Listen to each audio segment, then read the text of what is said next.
안녕하세요. 임플란트 타이거입니다. 내년부터 음주운전 차량에 대한 시동 잠금 장치를 운영할 것으로 보입니다. 국민권익위에서는 올해 4월 경찰청에 이렇게 제도 개선을 권고했는데요. 음주운전 차량에 술을 마셨을 때는 아예 시동 자체가 걸리지 않도록 장치를 부착하는 사업인데요. 내년부터 시범 운영될 전망입니다. 자, 여기 국민권익위원회에서 보도자료를 발표했는데요. 우리나라는 음주운전 사고로 하루 평균 85명이 생명을 잃거나 신체나 경제적 피해를 입고 있습니다. 그리고 최근 3년간 음주운전을 했던 분들이 다시 운전대를 잡는 사람들 44.5%, 그러니까 절반은 다시 운전을 한다. 그렇기 때문에 예방대책이 필요하다. 그러면서 음주운전 차량에 대한 시동 잠금 장치 설치가 필요하다. 여기에 대한 제도를 도입하고 개선 방안을 마련해라 라는 내용을 올해 4월 경찰청에 권고했는데요. 이 내용은 음주운전자 차량에 시동 잠금 장치를 설치해서 음주 측정기를 이용해서 호흡을 했을 때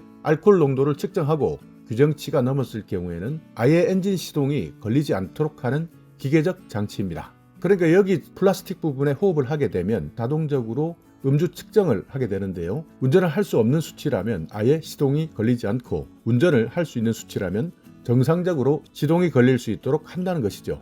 그렇기 때문에 음주운전으로 면허 정지나 취소 처분을 받은 뒤에 다시 운전을 하기 위해서는 위반 정도에 따르는 기간별 차량 시동 잠금 장치 설치를 의무화하고요. 차량 시동 잠금 장치를 불법으로 변경하거나 조작하거나 대리 측정하거나 정기 검사 의무를 하지 않는 등 위반 사항이 생기면 별도로 제재하겠다. 이렇게 권고한 내용을 차량 시동 잠금 장치라는 물리적 방법을 통해서 실제 운전을 하지 못하도록 하겠다 하는 것이죠. 지금까지 미국이나 캐나다, 스웨덴 이런 나라에서는 음주운전에 대한 잠금 장치를 도입한 이후에 최대 90% 이상 음주운전 재범률을 감소시켰다 하는 연구도 있다. 그렇기 때문에 음주운전 방지장치 도입을 위한 제도적, 법적 기반 마련이 시급하다라고 밝히고 있는데요. 앞으로 시범 운영 이후에 음주운전 차량에 대한 시동 잠금 장치를 실제 운영하기 위해서는 국민권익위가 권고했던 음주운전자에 대한 의무 부과 대상 범위, 부과 정도, 의무를 이행하지 않았을 때 제재 방안, 이런 구체적인 사항을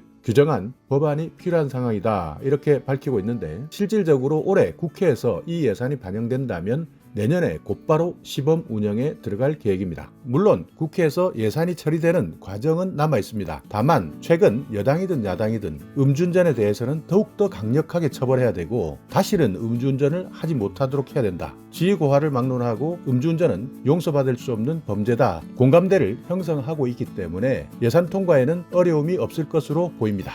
자, 오늘 영상 여러분께 조금이나마 유익한 정보가 있었다면요, 오늘도 구독 그리고 좋아요 부탁드리겠습니다.